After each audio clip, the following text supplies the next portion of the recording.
오늘 우리에게 주시는 하나님의 말씀은 사도행전 19장 8절에서 20절까지입니다. 사도행전 19장 8절에서 20절 말씀이 되겠습니다. 우리 다 같이 사도행전 19장 8절부터 20절 말씀 교독하시고 20절은 함께 읽도록 하겠습니다. 바울이 회당에 들어가 석 달 동안 담대히 하나님 나라에 관하여 강론하며 권면하되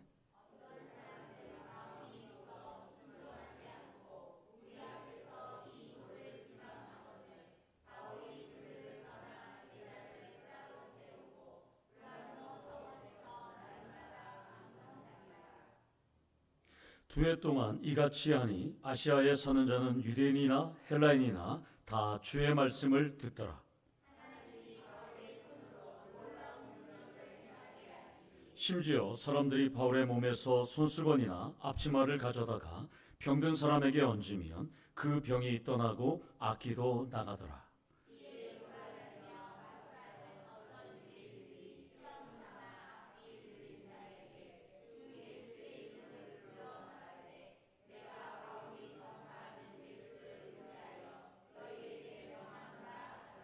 유대의 한 제사장 스게와의 7 아들도 이 일을 행하더니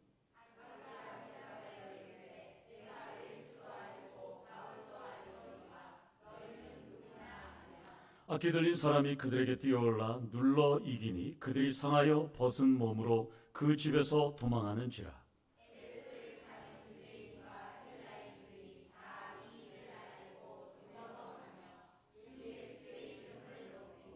믿은 사람들이 많이 와서 자복하여 행한 일을 알리며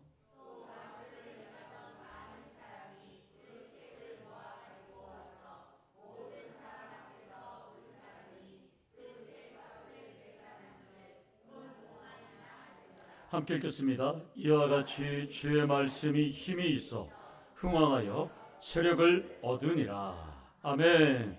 우리 옆에 계신 분 인사하겠습니다. 사랑합니다. 축복합니다. 사랑합니다. 축복합니다. 아멘. 예, 감사합니다. 제가 지난주에 포항에 와서 처음으로 지곡동에 가봤습니다. 지곡동에 갔다니까 TV에서 봤던 외국에 온 것 같았어요. 예. 외국 도시에 왔던 특별함을 지난주에 느꼈어요. 야, 우리나라에도 이렇게 이국적인 곳이 있구나. 저는 처음에 에버랜드에 온 줄 알았어요. 예. 너무. 그 이야기를 했더니까 우리 여성교회장님이 목사님, 거기 뷰 맛집이 있습니다. 예, 한번 모시겠습니다. 음식은 뭐 그저 그런데 뷰가 끝내준답니다. 뷰 맛집. 예. 그래서 조만간에 가기로 했습니다. 우리 경제가 세계 6위 선진국에 진입하니까 우리가 하루 한 끼를 먹더라도 뷰 맛집 아니면 그 음식이나 반찬이 맛집, 현지 맛집을 찾아가는 세상이 되었습니다. 맛집의 기준은 특별함 그리고 변함없는 맛 2개입니다. 특별함, 변함없는 맛. 거기에 분위기와 서비스만 더해지면 사람들은 수십 킬로, 수백 킬로를 찾아갑니다. 찾아가기만 합니까? 가서 번호표 뽑고 기다립니다. 1시간, 2시간, 3시간씩 기다립니다. 아무리 외곽에 있더라도 주차 공간이 협소해도 사람들은 맛집을 찾아서 떠납니다. 오늘 이 자리에 계신 분들도 오늘 맛집을 찾아서 다녔던 분들도 있으실 것입니다. 오늘 점심 뭐 먹어? 그 집 가야지 하는 분들이 있었을 것입니다. 이 근처에도 있죠. 토요일날 제가 한번 손님을 모셔서 죽천의 집에 갔다니까 번호표 뽑고 저도 기다렸습니다. 예. 숨은 맛집에 가려고 사람들은 수십 킬로, 수백 킬로를 갑니다. 그리고 그 한 끼를 먹고 행복하게 돌아옵니다. 그렇다면 제가 왜 설교 서두에 맛집 이야기를 할까? 맛집을 보니까 음식을 잘하면 손님은 모여들더라는 겁니다. 반대로 이야기하면 손님이 모이려면 뭘 잘해야 된다고요? 음식을 잘해야 되는 거예요. 네. 저는 설교를 영의 양식이라고 생각하는 것에 공감하는 목회자 중에 한 명입니다. 설교를 잘하면 신자는 모입니다. 설교를 엉터리로 하면 신자는 체하고 탈이 나고 배탈 나고 탈진합니다. 하나님의 자녀들이 매주 핏죽 아시죠? 피죽 옛날에 먹던 이걸 먹던가 무미건조하고 딱딱하고 건조한 밥을 매일 먹어보세요. 그리고 과거에 만들어진 굳은 밥을 제공해 보세요. 처음에는 모르죠. 성도님들이 영이 골마갑니다. 자기도 모릅니다. 골맞는지. 시름시름 병에 듭니다. 왜? 영의 양식이 갓 지은 따끈따끈한 밥이 아니라 그냥 옛날 밥을 갖고 그냥 재탕 삼탕해서 주면 자신만 은혜 받으면 성도들은 은혜를 받지 못하죠. 그런데 오늘 2000년 전, 무려 2000년 전에 하나님의 말씀 산의 진미로 공급하는 사람이 지금 등장합니다. 아주 수라상같이 말씀을 어마어마하게 만들어서 주는, 그랬더니까 그 말씀을 전했더니까 기적이 일어나는 것입니다. 우리 교회도 동일한 기적이 일어나기를 축원합니다. 본문은 2차 선교사역 종료 시점에 방문한 회당을 사도 바울이 다시 방문하는 장면입니다. 20절 당시에 에베소 성도들은 사도 바울 보고 조금 우리랑 더 머물러 계셔요. 우리랑 조금 더 있으면 좋겠습니다. 그랬더니까 사도 바울은 21절에 하나님의 뜻이면 나는 다시 돌아올 거야 라고 약속합니다. 그리고 지금 헤어진 지 1년 만입니다. 1년. 사도 바울이 가이사랴를 통해서 예루살렘으로 올라갔다가 자신을 파송했던 안디옥으로 갔다가 다시 에베소로 넘어왔는데 1년 지났어요. 1년 만에 그들은 다시 재회했습니다. 만나는 것이 하나님의 뜻이었던 것 같습니다. 그러니까 여러분 한번 생각해 보세요. 에베소 성도들은 사도 바울과 헤어지면서 다시 왔으면 좋겠다. 또한 강론을 듣고 싶었기 때문에 어떻게 했을 거예요? 간절함으로 아침 저녁으로 기도했겠죠. 그리고 하나님은 이루어 주셨습니다. 여기서 첫 번째로 나눌 메시지는 연약한 우리는 하나님의 오묘하신 뜻을 알 수는 없지만 간절함으로 기도할 때 꿈은 이루어진다 입니다. 아멘입니까? 여러분들이 간절함으로 기도할 때 여러분과 저는 만났습니다. 또한 여러분들이 간절함으로 기도할 때 여러분의 가족이 예수를 믿게 되었습니다. 간절함으로 기도할 때 우리 교회는 부흥한다는 것입니다. 8절을 보면 바울은 늘 해왔던 전략대로 회당에 들어가서 복음을 전합니다. 그리고 석 달 동안 담대하게 전합니다. 여기 보면 하나님 나라에 관하여 강론하며 권면했다 이렇게 말합니다. 여기서 강론은 강의하다 이런 뜻이죠. 그리고 권면했다라는 것은 설득하다 이런 뜻이에요. 서로 지금 엄청나게 다투다 보니까 지금 사도 바울이 3개월 동안 유대인들과 서로 설득해야 될 정도로 심각하게 논쟁하고 있다는 것이에요. 유대인들은 바울이 전하는 하나님 나라는 나는 인정해. 그러나 예수가 우리를 위해서 죽었다고, 그분이 메시아라고 이거는 인정하지 못한다는 거예요. 그러니까 계속 3개월 동안 페이돈, 설득하다 계속해서 사도 바울은 설득했다는 겁니다. 그리고 9절을 보면 마음이 굳어 순종하지 않고 무리 앞에서 바울을 비방합니다.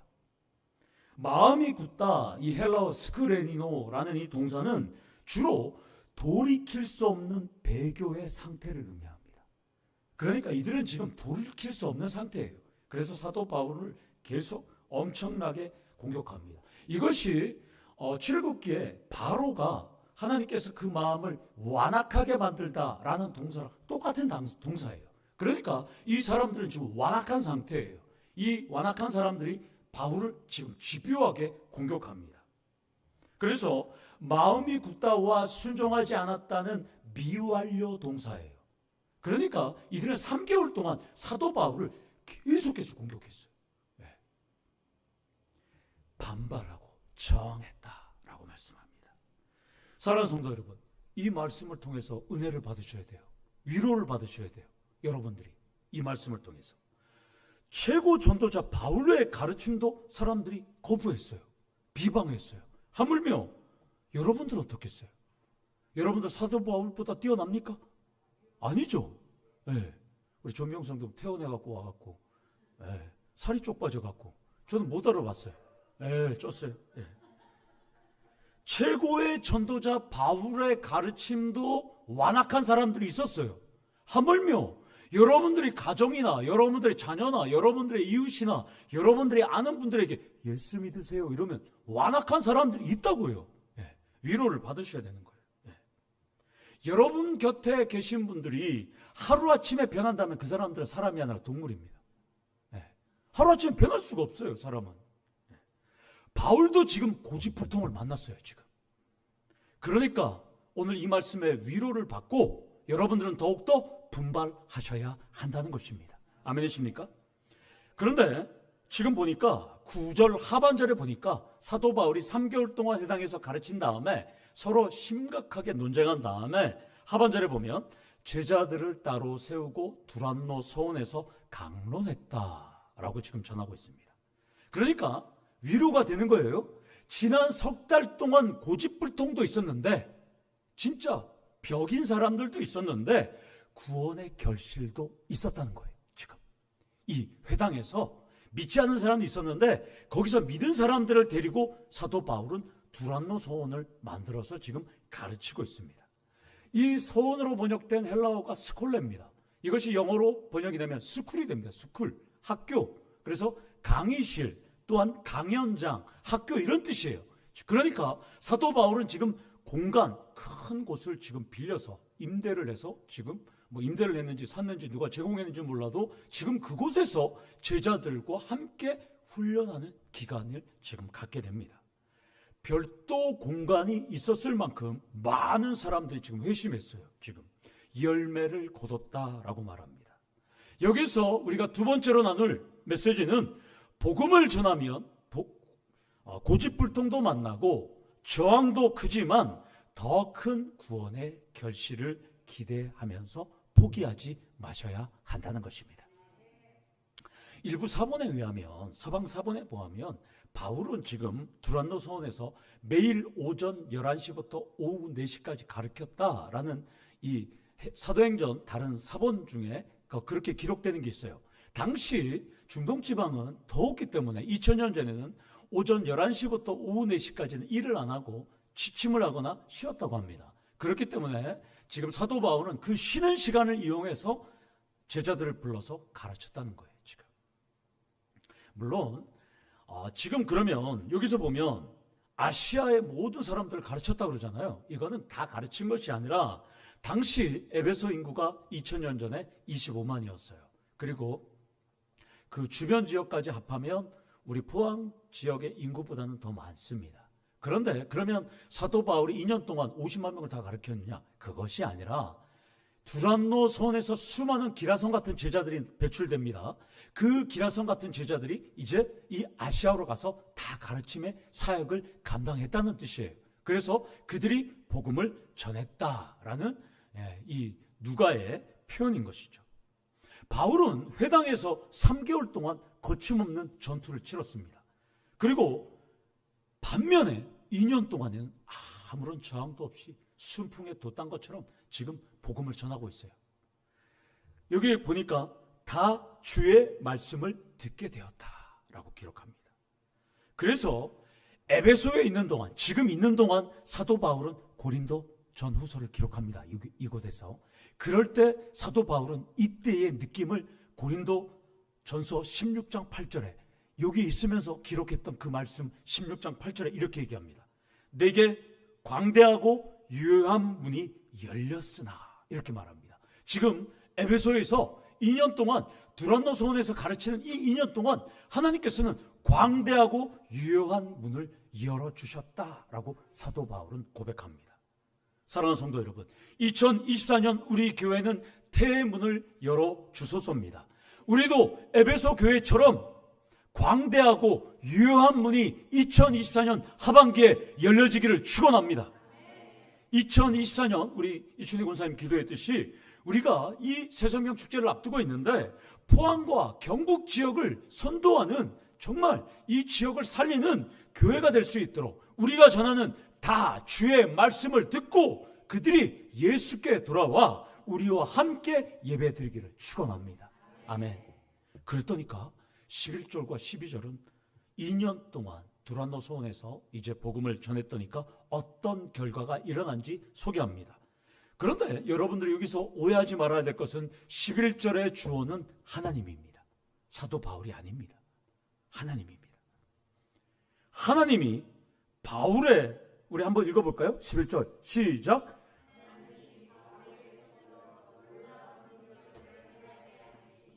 예, 바울이 놀라운 능력을 행한 게 아니라 하나님이 바울의 손으로 놀라운 능력을 행하게 했다는 거예요. 기적의 출발점은 바울의 손이 아니라 하나님입니다. 바울의 손은 기적의 통로, 축복의 통로, 하나님의 일하심의 도구에 불과하다라고 말씀합니다. 이것은 사도행전 5장 12절에 사도들의 손을 통하여 민간의 표적과 기사가 많이 일어나매와 동일한 표현입니다. 그러니까 지금 저자 누가는 사도들과 바울과 동일한 연장선에서 지금 우리에게 소개하고 있다는 것이죠. 여기서 행하게 하다, 이 FEA라는 이 동사는 미완료 동사입니다. 사도 바울을 통해서 말씀을 전하는 내내 놀라운 기적이 끊이지 않고 일어났다는 것을 지금 의미하고 있어요. 한 가지만 일어난 것이 아니라 끊임없이 일어났어요. 그러면 여기서 세 번째로 우리가 나눌 메시지는 우리도 바울과 같이 하나님의 소유입니다. 그렇다면 여러분들이 말씀을 전할 때 바울과 같이 여러분들의 손을 통하여 기적이 일어나기를 기대하셔야 한다는 것입니다. 사랑하는 성도 여러분, 기적은 멀리 있지 않습니다. 하나님의 소유인 여러분들이 기도하고 말씀을 전할 때 기적은 일어납니다. 그때 은혜와 축복을 경험하시기를 축원합니다. 바울이 말씀을 놓지 않고 전할 때 기적이 계속되었던 것처럼 하나님은 여러분들이 말씀의 끈을 놓지 않고 복음을 전할 때 놀라운 기적과 은총을 일으킨다고 오늘 본문을 통해서 약속합니다. 그런데 12절은 도대체 어떤 기적인지 어떤 능력인지 구체적으로 전합니다. 심지어 바울의 몸에 이런 천조각이 닿았어요. 이런 천조각을 가지고 병자에게 올려놨다니까 그 병자가 나았어요. 그리고 바울의 이 천조각을 갖고 바울을 통해서 다른 사람한테, 귀신 들린 사람한테 이렇게 놓으니까 귀신이 떠나가요. 바울이 능력을 행하는 것도 많은데 바울의 천조각만 갖고 해도 기적이 일어난다는 거예요.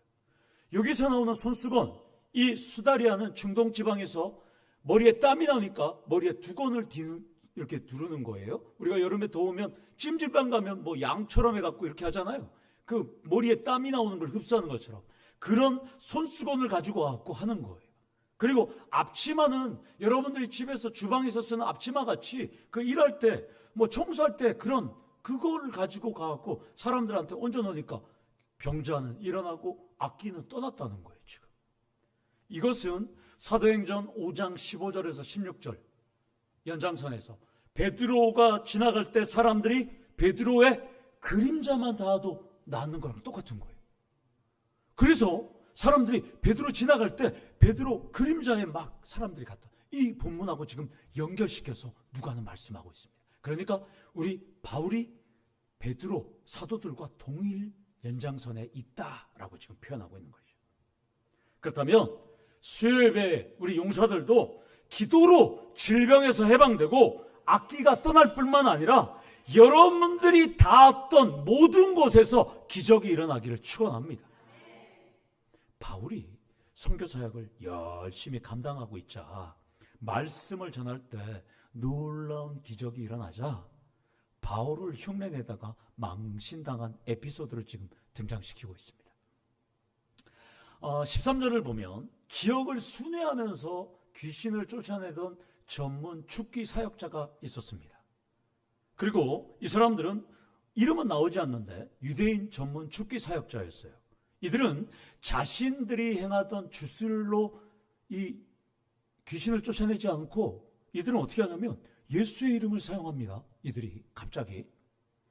그래서 여러분도 알다시피 누가복음 9장 49절, 그 다음에 누가복음 11장 19절을 보면 예수님 당시에도 유대인 중에 전문적으로 귀신을 쫓아내는 죽기 사역자들이 있었어요. 그러니까 제자들이 와서 예수님의 이름으로 저들이 귀신을 쫓아요. 그러니까 예수님이 놔둬라, 나의 이름을 하니까. 그때도 있었어요. 지금도 있는 거예요, 지금. 그리고 현재도 많다, 없다. 요새도 많이 있잖아요. TV에 나오잖아요. 뭐 무당이나 뭐 법사 이래갖고 막 귀신 쫓는 사람들이 있잖아요. 그런데 13절을 보니까 죽기 방법이 나오는데, 내가 바울이 전파하는 예수를 의지하여 너희에게 명하노라. 예수를 믿는 믿음이 아니라 뭐예요? 바울이 전하는 예수를 통해서 귀신이 나가라는 거예요. 물론 예수의 이름이 들어가긴 들어갔지만 내가 믿는 예수가 아니라 바울이 전하는 예수의 이름으로 악기야 나와라, 이렇게 얘기하는 거예요. 지금 참 어설프게 지금 이야기하고 있습니다. 악기가 어떻게 반응했을까요? 여러분, 우리 큐티를 지금 했잖아요. 이제 이번 주도 할 텐데 여러분들 악기가 어떻게 반응했을 것 같아요? 한번 질문을 한번 던져보세요. 여러분들 집에 가서 한번 곰곰이 생각해 보세요. 야, 내가 믿는 나사렛 예수의 이름으로 나가라, 이게 아니라 남산길 장로님이 믿는 예수의 이름으로 나가라 이러면 악기가 어떨 것 같아요? 예? 안 나갔을 것 같아요? 예. 그러니까 성경을 보고 질문을 던져야 되는 거예요. 그래서 그런데 여러분들 질문을 던졌어요. 답을 모르겠죠? 근데 14절에 답이 나와요. 14절을 보면 동일한 방법으로 유대의 한 제사장 스게와의 몇 아들? 7명이, 7 아들이 이 일을 행하는 거예요. 야, 우리도 한번 해보자. 누가 저렇게 한다더라.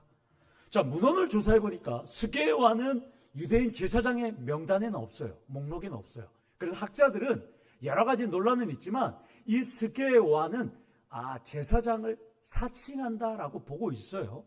그러나 어떤 제사장인지 모르지만 제사장 역할을 했을 가능성은 높습니다. 그러면 아버지가 제사장이면 아들들은 뭐예요? 아들들도 제사장이잖아요. 그러니까 아들들도 영적인 일을 행했어요. 기도도 하고 축기도 하고 또한 제사도 지내면서 내공이 있었겠죠. 자기들도. 자, 15절과 16절을 종합해서 제가 설명을 하면 어느 날 유대 제사장 스게와의 7 아들에게 어떤 사람이 이렇게 얘기한 것 같아요. 어떤 집에 사람이 있는데 그 사람에게 악기가 들렸어요. 여기서 이 악기라는 뜻은 사악한 영이라는 뜻입니다. 원어적으로 해석하면. 그러니까 어떤 집에 사악한 영이 들어간 사람이 있어요. 그러니까 그 사람의 귀신을 좀 빼주세요, 이렇게 부탁이 들어왔던 것 같아요. 그러니까 제사장 7명이 찾아갑니다. 그 집 안으로 들어가요. 13절에 보면. 왜냐하면 그들이 집 안에서 도망쳐 나오잖아요. 맞죠? 네? 그 16절에 보면 상하여 벗은 몸으로 그 집에서 도망하는지라. 집 안에 들어갔단 말이에요. 집 안에 악기 있는 사람이 있었기 때문에. 그래서 7명이 그 집 안으로 들어갔어요. 지금 7명이니까 한 사람한테 이길 수 있잖아요. 네, 들어갔어요. 13절처럼 주 예수의 이름으로 딱 불렀을 거예요. 먼저 주 예수의 이름으로. 그리고 뭐라고 외쳤을까요? 내가 바울이 전파하는 예수를 의지해서 명하노니 악기야 나가라, 이렇게 얘기했을 거 아니에요. 맞죠? 내가 믿는 예수가 아니라 바울이 전하는, 바울이 믿는, 그러니까 악기가 뭐라 그래요? 그래, 알았어, 미안해, 나갈게, 이랬어요? 안 했어요. 그렇게 얘기 안 해요. 어찌된 영문인지 안 나가요. 7명이 그렇게 얘기하는데 오히려 악기가 7명을 조롱합니다. 뭐가 조롱합니까? 이것을 원문으로 지적하면 참 재밌어요.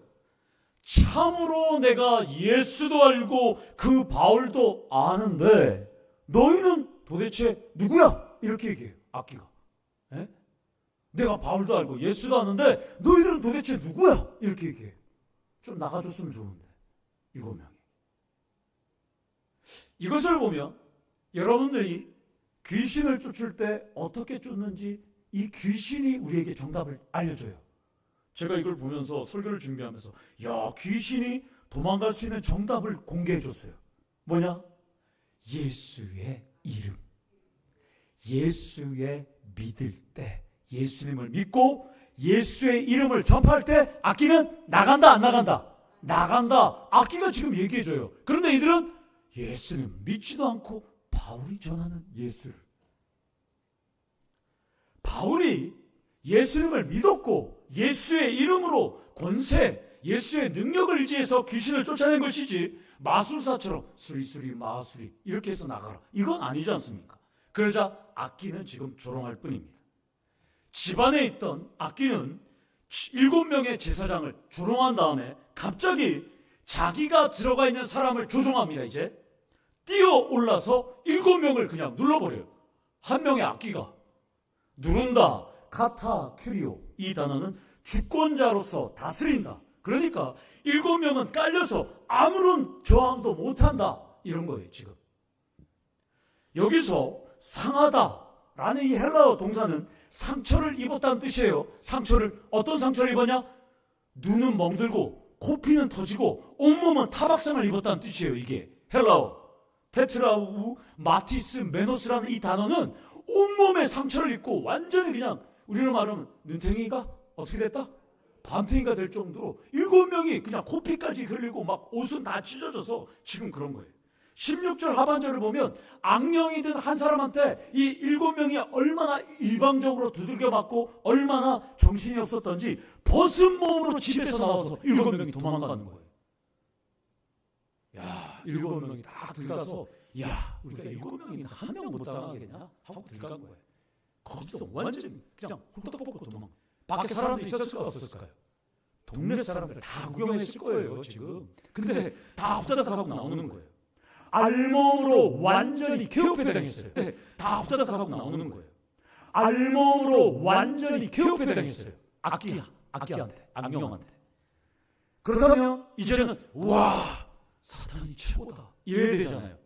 근데 놀라운 일이 벌어졌어요. 이게 웬일입니까? 이렇게 굴욕을 당한 사건이 일어났는데 놀라운 반전이 일어났어요. 17절에서 19절에 보니까 에베소 사람들의 반응이 나옵니다. 오히려 이 일을 알고 두려워하며 주 예수의 이름을 높이는 회심의 결과로 이어졌다는 거예요. 그러니까 야, 저 가짜 주술자 아무 소용없어. 누가 최고해? 바울이 전하는 예수가 최고라는 거예요. 그러니까 이들이 예수의 이름을 찬양하는 거예요. 자, 이것은 늘 경험하지만 우리 하나님께서 일하시는 것은 우리 인간의 구간을 넘어갑니다. 초월합니다. 사탄이 분명히 이겼다, 악령이 최고다, 이것이 아니라 악령이 이기니까 바로 예수의 이름이 최고다, 이런 결과가 나아졌다는 것이죠. 여기서 네 번째로 나눌 메시지는 오직 예수를 믿는 믿음만이 악령이든 시험이든 환난이든 핍박이든 승리를 할 수 있다는 것입니다. 아멘이십니까? 예수를 전하는 바울, 병자도 낫고 악기도 떠나갈 뿐만 아니라 바울의 몸에 닿았던 천절광만이라도 그것만 있어도 병자는 일어서고 악기는 떠나갑니다.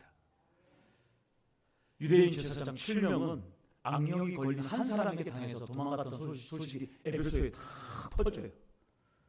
그들은 두들겨 맞고 알몸으로 도망쳤다는 소식이 퍼져요. 그러자 18절을 보면 회개의 역사가 일어납니다. 여전히 주술과 마술에 의지했던 사람들이 이제 오직 예수만 믿겠다고 그들은 고백합니다. 마술사의 주술은 가짜고 바울이 전하는 예수님이 진짜고 우주를 창조하신 하나님께 우리가 경배해야 되겠다고 그들은 이제 회개합니다. 19절을 보면 마술과 주술을 행하던 많은 사람들이 마술과 관련된 모든 책과 부적을 가지고 와서 불태우는 퍼포먼스를 하는 거예요. 퍼포먼스. 공개 주술 폐기 행사를 지금 하고 있어요. 이 사람들이. 우리로 따지면 신주단지, 부적, 제사, 이런 모든 것을 우리가 다 제사용품까지 다 사람들이 폐기를 하는데 이게 얼마나치 가치냐? 은 5만이라고 합니다. 은 5만 은 하나는 한 드라크마예요. 드라크마는 1데나리온이잖아요. 하루 1당이에요. 그러면 10만 원 곱하기 5만 하면 얼마일까요? 50억이 되려면 여러분들이 하루에 10만 원씩 벌어서 한 번도 안 쓰고 137년을 저축해야지만 여러분들이 얻는 어마어마한 돈이에요. 다 계산했어요, 제가. 열심히 계산했다니까 계산하고 난 다음에 보니까 책이 어디 있더라고요. 야, 그분도 저처럼 좀 치밀한 사람인가 봐요.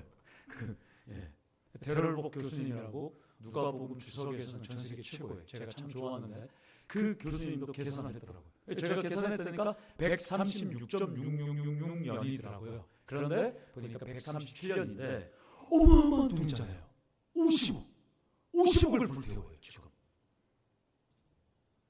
사랑하는 성도 여러분, 20절에 보면 주의 말씀이 힘이 있어 흥황하여 새벽을 얻었다라고 말씀합니다. 이것은 교회 성장과 교회의 힘은 어디에 있다? 말씀에 있다. 목사의 능력, 목사의 기술, 우리의 기도 이것보다는 주의 말씀에 있다는 거예요. 여러분, 주의 말씀이 오늘 교회가 성장하고 부흥하는 지원이라고 지금 말씀합니다. 말씀이 좋다면 현지인 맛집도 가는 거예요. 말씀이 좋다면 그 잘생긴 목사님 뷰를 보러 오는 거예요. 또 여러분들, 여기서 다섯 번째로 나눌 우리 마지막 메시지는 주의 말씀을 사모하고 전할 때 교회는 확장되고 부흥하고 강한 힘을 소유한다는 것입니다. 비결은 오직 말씀입니다. 아멘이십니까? 제가 고등학교 1학년 때 동계 수련회를 했어요. 저희 선배들과 후배들이 한 50여 명 모여서 눈이 많이 오는 겨울에 동계 수련회를 했어요. 그때는 여름 수련회는 3박 4일을 하고 동계 수련회는 2박 3일 할 때였어요. 2박 3일 하는데 마지막 날, 둘째 날 저녁에 키는 한 165 이상 되신 어떤 여성분이 몸무게는 30kg밖에 안 되는 분이 겨우 우리 수련회 한다는 소식을 듣고 뒷자리에 왔어요. 그래서 제가 유심히 봤어요. 아주 뼈만 앙상했어요. 그런데 우리 그때 전도사님이 우리에게 이렇게 말씀하셨어요. 저분이 어머님이 나중에 알고 보니까 저분의 어머님이 포항처럼 우리 집 동네도 다 바닷가니까 저 어머님이 이 강릉 지역 동해안에서 유명한 무당인데 무당 내림굿을 받지 않고 신을 거부하니까 그 악기가 괴롭혀서 계속 저렇게 사는 거예요. 그분에게는 세 남매가 있었어요. 남편은 환경미화원으로 일을 하시고 그러니까 매일 누워서 있었어요. 10여 년 동안 힘도 하나도 없이 먹지도 못하고. 그런데 어느 날 갑자기 예수 신이 가장 세다는 얘기를 들었어요. 그래서 마침 그 옆집 동네에 사는 집사님이 저희 교회 모교회를 다녔는데 이런 분이 기도를 부탁한 데에서 그날 오후에 우리 목사님과 교회 기도 열심히 하신 분 7명이 가서 그분 집에서 열심히 축기 기도를 해줬어요. 그리고 동계 캠프 우리 학생들이 열심히 기도하니까 오늘 저녁에 가서 기도하라고. 그래서 그분이 온 거예요. 우리가 그 얘기를 들었어요. 그러면 어떻습니까? 사명감으로 이글 저분을 살려야 되겠다. 우리 그때 진짜 기도 열심히 했어요. 3시간, 12시, 1시까지 기도했어요. 그리고 그날 밤에 우리랑 같이 잤어요. 그런데 제 2년 후배가 그 엄마였어요. 그 현장에 같이 있었어요. 제 동생 친구인데. 그때 당시는 뭐 교육관이라고 해서 잠자야 되니까 가상의 선을 가운데다가 그어서 왼쪽은 형제, 오른쪽은 자매 이렇게 잘 떼었어요. 50명. 이분도 우리랑 같이 잤어요. 그리고 새벽 4시 반에 일어나서 5시 새벽 기도를 거기서 같이 드렸어요. 권사님들이 막 와갖고 함께 밤에 잘 잤어? 밤에 꿈을 꿨는데요 이상한 일이 있었어요. 뭔 일이 있었어? 역할을 하는데요. 집치면 황소 한 마리가 죽어 있었어요. 이상하다 해갖고 또 옆으로 갔는데요. 또 황소 한 마리가 죽어 있었어요. 이상하다. 또 갔더니까 황소 한 마리가 또 죽어 있었어요. 3마리가 죽어 있었어요. 그러면 지금 몸은 어때? 자고 있났더니까 지금 몸이 멀쩡해요. 아주 괜찮아요. 그분은 지금 저희 어머님과 가장 친한 그 교회 시무권사로 지금 교회를 섬기고 있습니다. 남편은 그때부터 예수를 믿기 시작해서 시무장로님으로 그 교회를 섬기다가 얼마 전에 소천했습니다. 그 50명 중에 15명이 목사와 사모가 됐습니다. 제가 거기에 막차를 탔습니다. 네. 저는 이 자리에서 그런 얘기하면 안 되지만 저는 대충 그런 느낌이 있어요. 이 사람이 귀신 들렸구나, 이 사람이 무당이구나, 이걸 알아요. 그 이후부터 하나님 주신 줄 모르지만 그 전부터 예수 앞에 귀신은 떠나갑니다. 그런데 우리가 예수를 믿지 않고 이 스게와의 7 아들처럼 살아가면 믿지 않는 것이죠. 귀신 오늘 악기한테 조롱받는다는 것입니다. 사랑하는 성도 여러분, 예수의 이름, 예수의 능력, 예수의 권세, 예수의 피만 의지하면 동해안에서 가장 잘 나가는 무당의 딸도 귀신들이 떠나가고 죽었습니다. 여러분들, 이거는 현실입니다. 우리들도 그런 기적과 놀라운 능력이 일어나기를 축원합니다. 사랑하는 성도 여러분, 꿈으로, 환상으로, 예언으로 뭘 찾으려 하지 마세요. 오직 주의 말씀의 힘을 의지해서 찾아가기를 원합니다. 예수의 이름에, 예수의 말씀에 흥함과 힘을 얻는 우리 사랑하는 성도님들 되기를 축원합니다. 아멘. 우리 다 같이 기도하시겠습니다. 아버지 하나님, 감사합니다. 꿈으로, 예언으로 그런 헛된 것을 쫓지 않고 오직 하나님의 말씀만 믿는 우리들 될 수 있도록 하나님 역사하여 주시옵소서. 예수의 이름 앞에, 예수의 말씀 앞에 우리 교회가 흥왕하고 또한 힘을 얻는 교회가 될 수 있도록 하나님 역사하여 주시옵소서. 예수님의 이름으로 기도드리옵나이다. 아멘.